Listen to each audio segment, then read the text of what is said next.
and welcome back to my channel. My name's Kaylee and these are my books.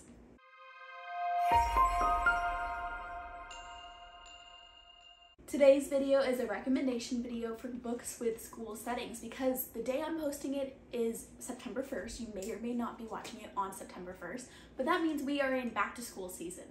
And I am a graduate student. I have been going to school my whole life. I am 26. I still have my first day of school every single year. And I know so many people on here either are also a graduate student, college students, maybe you're still in school, maybe you are a teacher, maybe you are a parent with children that go to school, or maybe you're just someone that exists out in the world with no connection to school, but you still see those school shopping sales. Either way, we are all in back to school season, and I thought this would be the perfect time to talk about some of my favorite books that feature school settings. My dog is really not cooperating in this video. So today I have recommendations for books that feature school settings in a variety of different genres. I have books with school settings that are thriller books, horror books, fantasy books, contemporary books, you name it, it's in this video. And I actually had to limit myself a little bit for this video because school settings are some of my favorite settings ever, and this video would be so long if I just talked about all the books with school settings that I love. Therefore, if you want a part 2 of this video, let me know because I definitely have enough books that I could make a part 2. So these are just some of my favorite books with school settings, not all of them. I do have the most fantasy books here, so we are going to start with fantasy. And the first one is actually a science fiction, but you know, almost the same thing. And it's going to be Brandon Sanderson's Skyward. Brandon Sanderson, I love his writing so much. This is quite different for him though, so if you haven't read this book and you've read other Brandon Sanderson, just know this Brandon Sanderson feels a lot different. This is a young adult science fiction novel, and this is featuring a pilot school. So we have our main protagonist, Spencer. Her dad was a pilot, however, he is branded a coward because he seemingly abandoned his mission and got his buddies killed, and he got killed. And her whole colony on this space planet hates Spencer because of her father's actions. And therefore, she's having a really hard time achieving her dream of becoming a pilot and defending her colony.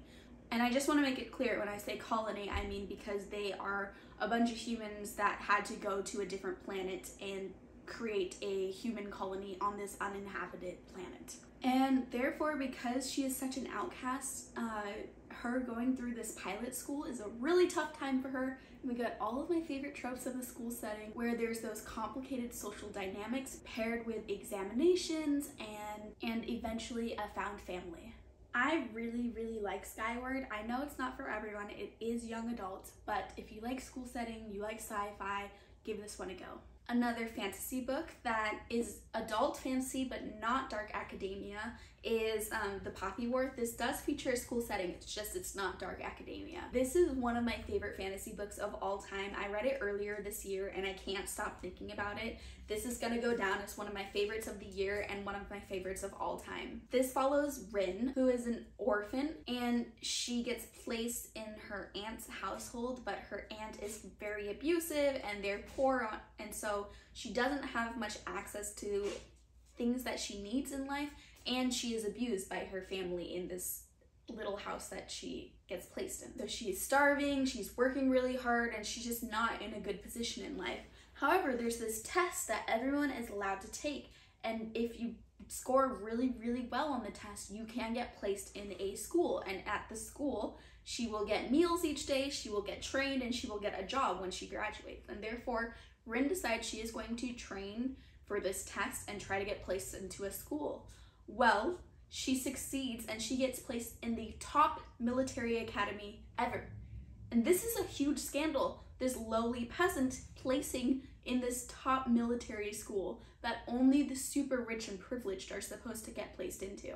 So we follow Rin as she trains in this military academy, as she navigates the school setting, and as she navigates the complicated social dynamics, both due to her social class and due to her inexperience in life. This book is one of the darkest fantasy books I've ever read. It does not shy away from tragedy. It does not shy away from gore. If you're going to pick this up, please check trigger warnings because it gets so dark. I thought Rin is one of the best characters I've ever read about, and I love this. I love this book so much. This is probably my #1 recommendation from this video, so if you are a fantasy reader, and this is epic fantasy, so you know, if you're not a fantasy reader, I don't know if you will like this, but if you are a fantasy reader, you need to try this if you haven't tried it already. The next fantasy picks that I have are actually all could double as dark academia, so if you're looking for some dark academia recommendations, here are some. First one I have is Deadly Education by Naomi Novik. This is a book about a very brutal magical school. So teenagers go to this school, but this is the type of magical school where people die all the time. It's hard to graduate from the school, and people don't just drop out. They drop out because they are dead. Oh, I just saw that my book is like all bent. Sad. Our main character here is also an outcast because she has some tendencies towards dark magic and people are afraid of her, but she's also not the nicest to people, so it's one of those situations where she's an outcast by choice as well. And there is some romance in here, grumpy sunshine trope if you're interested, but the romance is secondary. This is first and foremost a fantasy book about this magical school and these kids trying to survive throughout their school year. I will give a warning though that this is very info dumpy. There's tons of just exposition throughout this story. The information is not weaved into the plot. It is just kind of dumped out there for the reader to read almost like a tangent throughout the story. So if that bothers you, you might want to stay away from this book. I love a good info dump. I want to know all the details about the magic and the history and all that sort of stuff. And sometimes if we're given too much plot before the information about the world, I stop caring about the plot because I'm not sure what's going on in the world. So I actually really enjoyed the info dumps in here, and I say don't shy away from books that info dump because it's not necessarily a bad thing, in my opinion. That's an unpopular opinion, but in my opinion, they're not to be hated unless they are actually boring info dumps. And in my opinion, the info dumps that are in here are not boring, they're entertaining. The next book I have is Ninth House by Leigh Bardugo. Leigh Bardugo is a very famous young adult author, and this book is really well known as well. This is probably just her least well-known book, and this is an adult fantasy book. Again, fits the dark academia vibes, and here we follow our main character who gets accepted into this really dark fantasy magical school, but it's set in our world. So this is an urban fantasy. In fact, our main character Alex is actually going to school at Yale, and she just also is a part of this secret society where they're learning how to use magic. The magic in this book though is very dark magic. It's almost more similar to necromancy than traditional magic. There's lots of bones and dead things and creepy things, and there's a lot of gothic vibes in this book as well. However, I do want to say this is first and foremost a fantasy book, but I do think lovers of dark academia will like this story because there are so many dark academia vibes. I just don't want you going into this story thinking it's like a secret history. This is much more fantasy based than a secret history. In my opinion, it makes it much more interesting than a secret history, but if you're not a fantasy reader, just be a bit wary. So this book is basically about our main character Alex trying to navigate this new fantastical world in the underbelly of Yale College, Yale University, and her mentor ends up going missing. And so she's also trying to figure out what happened to her mentor and trying to see if maybe some of these magical users are possibly also murderers. The next book is The Atlas Six. This is, you know, your classic dark academia book. Again, very fantasy based though, but I think we all probably have heard of this book. I just had to include it because it does have a cool school setting. I also have a very pretty copy of it. I just want to show off for a second. This is set in our world, but our world if there were some people that were able to use magic, and there's different forms of magic. There's elemental magic, there's mind magic, there's plant magic, there's all sorts of different types of magic. And there is a secret society that accepts 7 of the absolute best magic users from around the world. The catch is though, in order to graduate from the secret society, one of these magic users has to die by the end of their program. The secret society program that they're in feels a lot like a school. So this is the biggest stretch, I guess, because it isn't exactly a school that they're in, but it functions like a school. It's almost like a postgraduate program that they're all in. So all of these characters are also quite young. Not children, but young adults. This is actually a book that I did not think I would like because it is quite a meandering plot, quite a slow plot. It is character focused, but at the same time keeps a distance from the characters, but that's the style of the writing. So basically these characters are already fantastic at their craft. They already are some of the best magicians in the world. And therefore we're not learning the magic system with the characters. And therefore I do feel like I'm at a distance from the characters because they know so much more than I do, and I never get to learn like how they got to learn. And usually that doesn't work for me, but in this book it did work for me and I enjoyed it. I just want to give a heads up that there's a lot of stuff in this book typically I wouldn't recommend, but for some reason it worked. I think these characters just were so intriguing to me that I wanted to spend as much time with them as I could, and therefore I kept flipping the page. I kept wanting to know more and more about the characters because they all are so unique and such interesting people. They've done so many cool things in their lives and I just wanted to hear all about it. It's just I never felt like I truly knew any of the characters, but it didn't cause me to not enjoy this book. If anything, it just makes me more excited to pick up the second book. The next book is actually the last fantasy book for this video, and it is The Ravens. This is such a fun book, a bit less serious than the other fantasy books that I've been recommending. It's probably more in line with Skyward by Brandon Sanderson in terms of serious level. This is not young adult though, this is adult, but it kind of bridges the gap between young adult and adult in my opinion. Not that young adult isn't serious, it's just coincidental that the two books that are closest to young adult in this fantasy section of the video are also the ones with the lightest tone. But there are some very serious young adults out there. Just want to make that clear. This book also very pretty, and this is about a sorority at a college. Everyone in this sorority is a witch. We follow a couple different points of view, but one of them is a character that doesn't know she's a witch, gets invited to be part of the sorority. There's your typical mean girl antics that are so fun to read about, but no one is flat in this book. So while there does start out to be some mean girl drama, things get resolved. And an evil power starts happening on the campus, and the witches in this sorority have to work together in order to save their campus.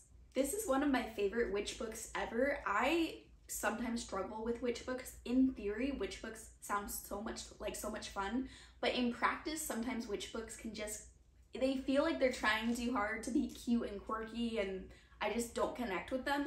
But this one worked. This one was cute, it was quirky, it was fun. I loved the sorority vibes, I loved the campus vibes, and I think this is very accessible fantasy as well. So if you're not typically a fantasy reader, but this premise is sounding good to you, I would say that you should feel comfortable picking this up. The next two contemporary books are much more contemporary than contemporary romance, although they do have some romance in them. And these are both young adult as well. So the first one is Felix Ever After. So the school setting in this book is more of an art program setting, but it functions very similarly to a school setting. And these characters are high school age characters. Felix is a Black queer trans man, so this book has a lot of really important representation and a lot of important commentary on how marginalized individuals suffer so much discrimination just in their day-to-day life. Do check trigger warnings for this book because Felix does suffer some transphobia in this story from other people in his school and just general people out in society, and he does get dead named. But this is a story where Felix is finding his identity, finding his true friends, and finding love, perhaps. There's anonymous messages going on that are scary but also weirdly wholesome at moments, and so it's got kind of like Gossip Girl vibes, but evil Gossip Girl vibes and good Gossip Girl vibes. There's multiple anonymous messages going on in this story. And I just thought this book was so entertaining, so readable, so important, And I highly recommend this to everyone, whether or not you like young adult. And honestly, whether or not you like contemporary, because I'm not a big contemporary reader, I'm not a big young adult reader, but this book got 5 stars for me. The next book is also a young adult contemporary, and it is The Black Flamingo. This is a sweeping story that goes from when our main character is quite young all the way up until college. So there are school settings throughout. It's not the same school setting throughout the entire story. This story also has really important representation because our main character Michael is a mixed-race gay teenager, and he discovers a found family and his true identity when he begins to participate in his drag society on his college campus. And he gets a drag name called the Black Flamingo, hence the title of the story. A very cool part about this book too is it's actually told in verse, which means that it's not traditional prose throughout. It's actually a series of poems and short spaced outlines. This book really plays with spacing, it plays with words, it plays with repeated imagery throughout. And if you're intimidated by poetry, this is incredibly accessible. This is different than a book of poems. This is a story told through verse. So I just want to make that clear because I know sometimes books told in verse get confused for pure poetry, where this is poetry, but it's accessible poetry. And it's so well done, just so well done. I don't think anyone should be intimidated to read this. Please pick it up. You'll be so surprised at how effective the form is for this story. I don't annotate books. I just am kind of lazy when it comes to annotating books. But this is a book I've recently been wanting to reread and actually annotate because the writing, I've read this like 2 years ago, and I still think about the writing in this book. This is just, again, whether or not you like young adult, whether or not you like contemporary, I still recommend this story to you. I recommend this to everyone. And look how cute the cover is. I don't know if you can see, it's pink with black flamingos all over it.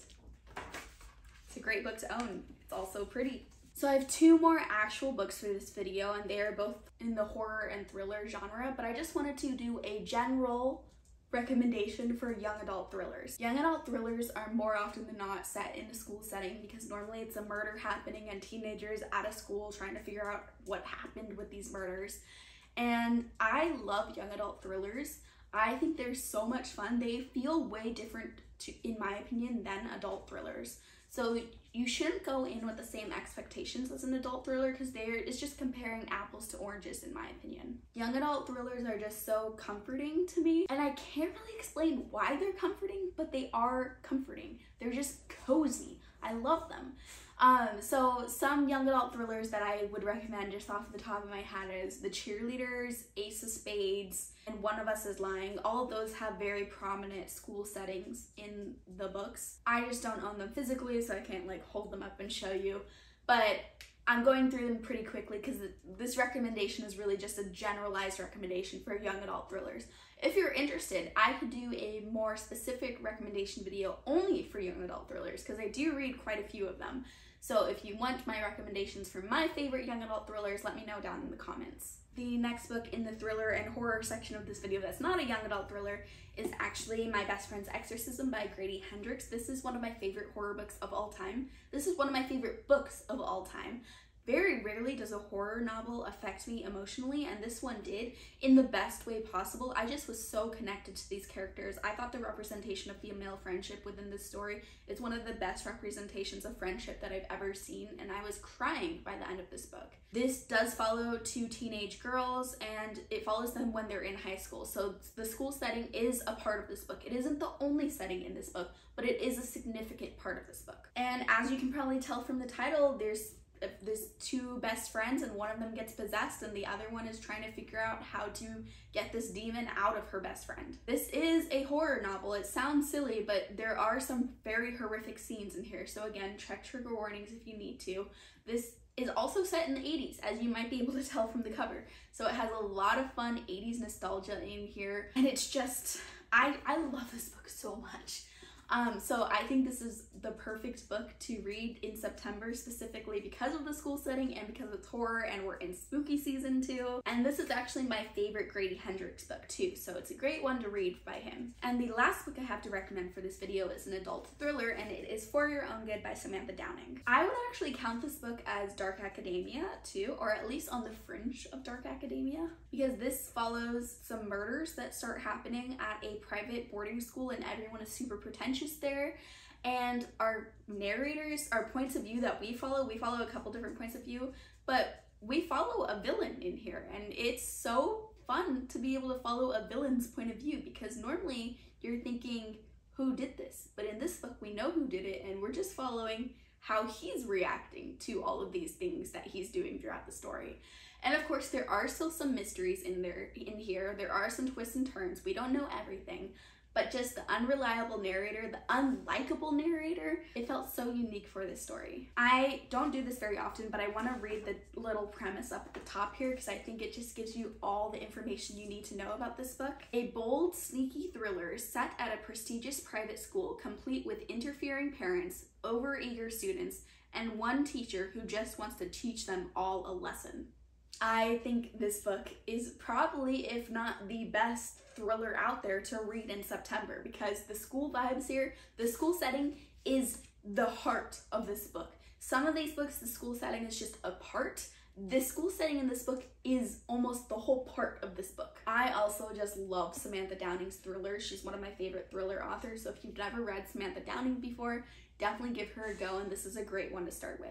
Those are all of my school setting recommendations. Now, again, I have a million other books I could be talking about. I just wanted to start with these, and if there's interest in a part 2, I can definitely make a part 2. Let me know down in the comments if you've read any of these books, what your thoughts about them are, and what your favorite book is that features a school setting. And if you liked this video, please remember to like and subscribe, and I'll see you next time. Bye!